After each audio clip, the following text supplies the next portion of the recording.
Hello my dear friends, how are you? My name is Ari Theriger and today I'm going to talk about the Basque Witch Trials.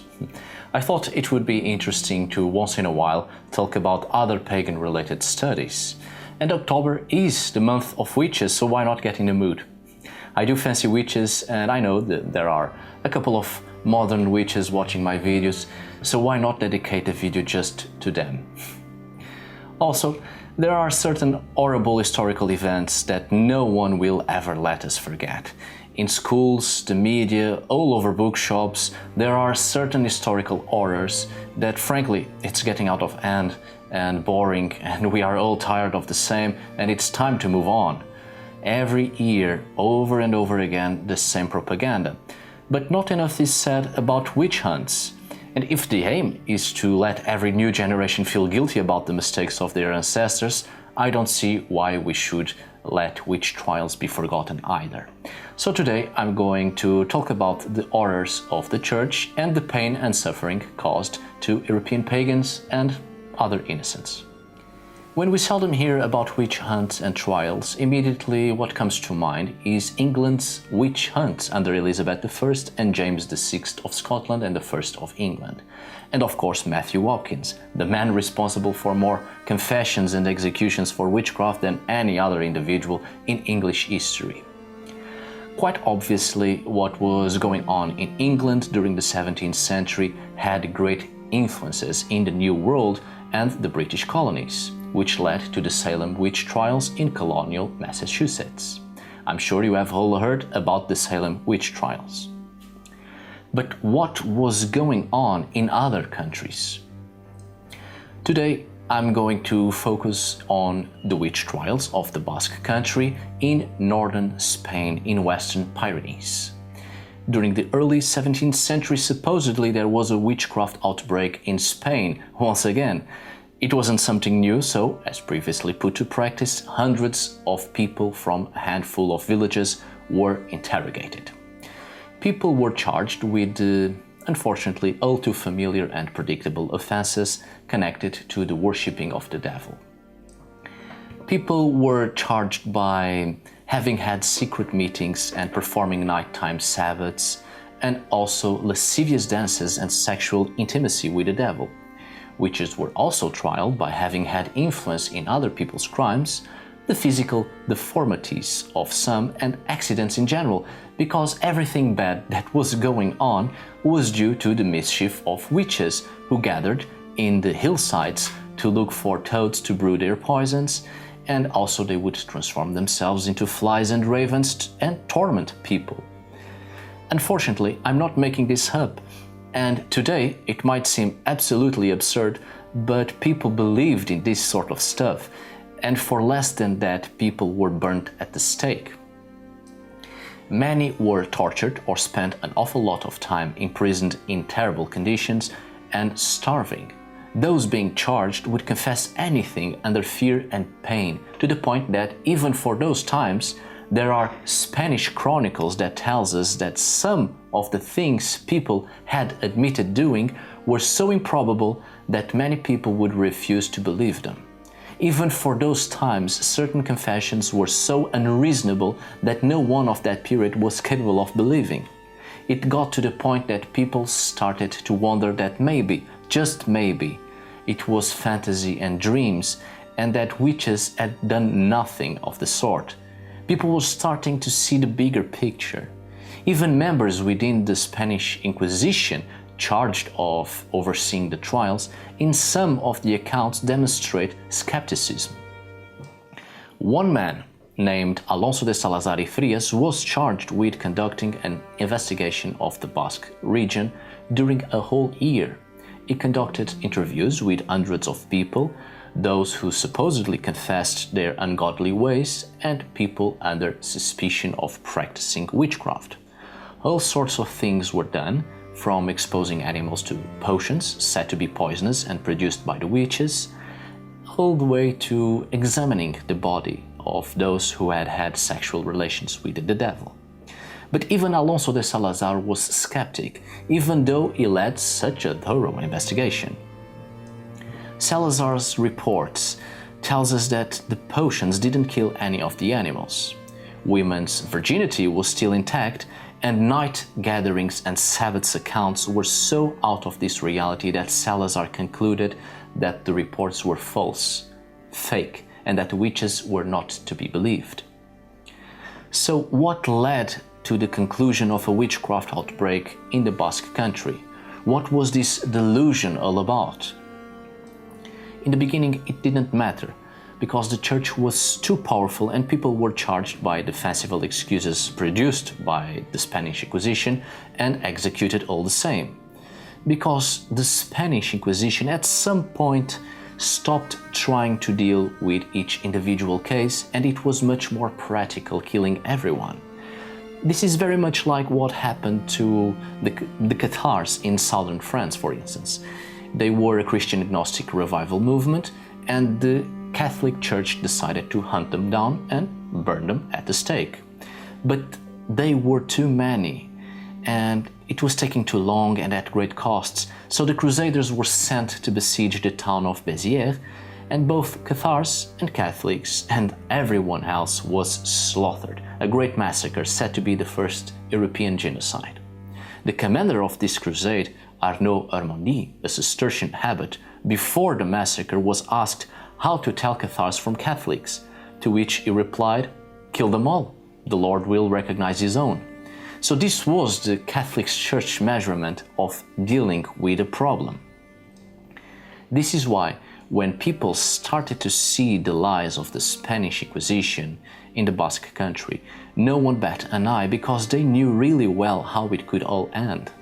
Witchcraft was on the rise in the Basque country, everything was starting to lose control, but how did it all begin? First, reports of strange activities would catch the attention of the local priests, who gathered as much information as they could in confessions and accusations. If the priests believed in the accounts, they would conduct interviews and investigate, and then report their findings to the local court of the Inquisition.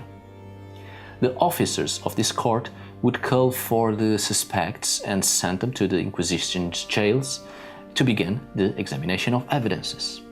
These officers had to inform the Supreme Council in Madrid, and they could either dismiss the charges or proceed to formal persecution. Then, if the accused confessed to practicing witchcraft, they would receive penances. The death penalty was hardly ever imposed in these circumstances and during this period, even if the Inquisition believed the accused were guilty. So it gave rise to more severe punishments of great pain and humiliation. When the executions were ordered, the deaths would take place in large public ceremonies. This was to create a series of consequences to the family of the victim. The family would forever be marked as the ones who had a witch in the family. It became public knowledge by the ceremonies held in public. This led the families to eventually lose their properties and everything they owned, because no one wanted to deal with them. And as such, they started to lose their income and their possessions, which would end up belonging or being taken by the church. All of these led to unstoppable blood feuds, a web of hatred connecting everyone, and then everyone was accusing each other of witchcraft. This led to the Inquisition to be convinced that an organized and widespread witchcraft sect existed, as was the case with the Basque Trials. Under such circumstances, agents of the Inquisition would be sent out with the express purpose of finding the root of the problem and all those who practiced witchcraft or were linked to it somehow. And the cycle would go on and on all over again. It escalated quickly. This is exactly what happened in the Basque country. It wasn't just the lies of the church, it's the envy of people, prejudice, evil in their hearts, constructing a lie about someone, and then what happened was the torture and execution of thousands of people.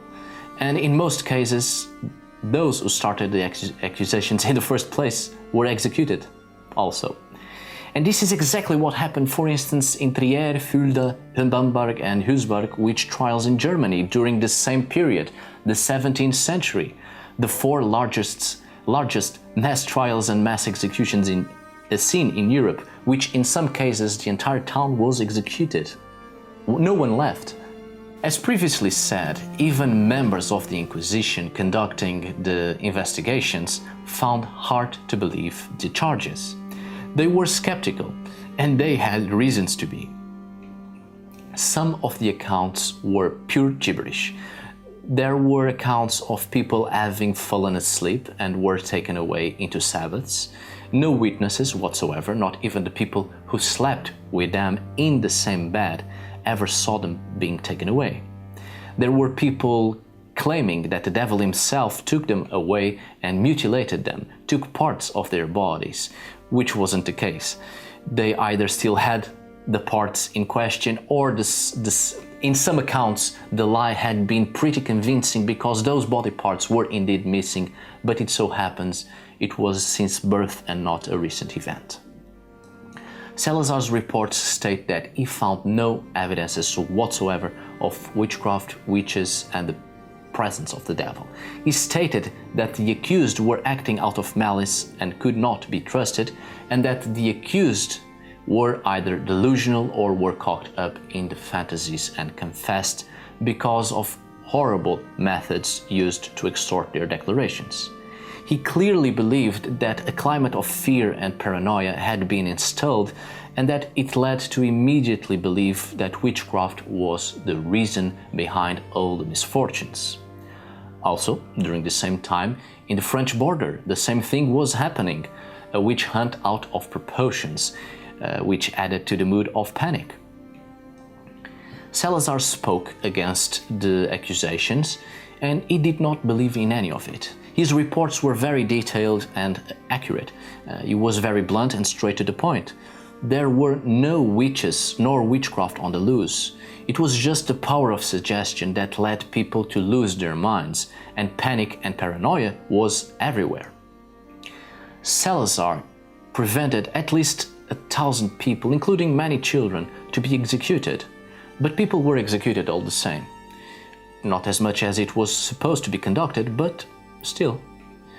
Now, just imagine if Salazar had followed the regular procedures and accepted the general view the church had on witchcraft. In his hands, he had the power to execute thousands, but reason, science, intelligence, and perhaps a little bit of empathy and pity made him defy the Inquisition itself and save thousands of people.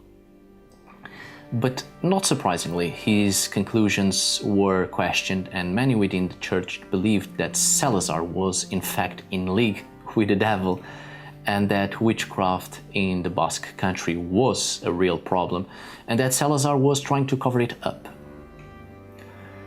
But do not think of Salazar as a hero or someone way ahead of his own time. The way he conducted the trials indeed saved a lot of people, but he wasn't really concerned with the people. The thing is, there was the genuine belief of a mass witchcraft epidemic, because that was what the church views on witchcraft itself were, as a plague, as a disease. That was exactly what made Salazar so suspicious, and his belief was that it was just mass delusion, because witchcraft was seen as a disease, and people had not the symptoms when he examined them. By doing this, Salazar was actually responsible for an entire new view and approach to witchcraft.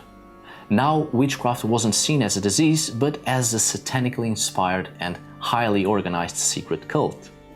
Salazar was responsible for unintentionally saving hundreds, thousands even. But he also enhanced the preoccupation the church had with witchcraft.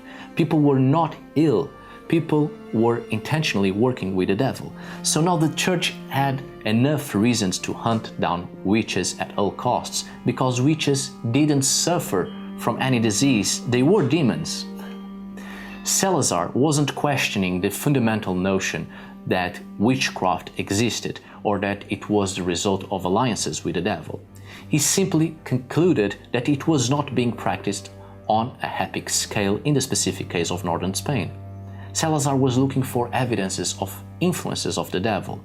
The evidences he had were from witches saying they practiced witchcraft, which he clearly concluded that were lies because of all the reasons I've given you previously. He believed that people were just delusional. He was looking for real witchcraft. He was looking for organized satanic sects. I know you were feeling a little empathy for Salazar, and in your mind he was becoming a sort of hero who saved people, but no, he just used reasoning for his conclusions, but also created an entire new view on witchcraft, which made the future witch trials even worse. In conclusion, the Basque country has always been a region with thousands of tales about witches, the devil, nighttime Sabbaths, and the devil coming in the form of a male goat, nocturnal rituals in caves, blood-sucking witches, witches working with fairies, and women's sexual depravities with demons and whatnot. Sounds like a very awesome party. But this influenced the mind of the people and was highly suggestive for the Church and the Spanish Inquisition, who had their eyes on the Basque country due to the reputation of being a region crowded with witches. One little spark of hatred, one little lie, and wrongly accusing someone of witchcraft could have had dangerous and chaotic proportions in the Basque region during the 17th century. People died all the same. People were executed, either beheaded or burnt at the stake, or beheaded and then burnt at the stake. But thousands were saved, for now. The Basque witch trials did not follow the same example of other European countries, where everyone was executed, entire towns, because there was an epidemic of witchcraft and might as well kill everyone before it spreads. But the Basque witch trials changed the view the Church had on witchcraft.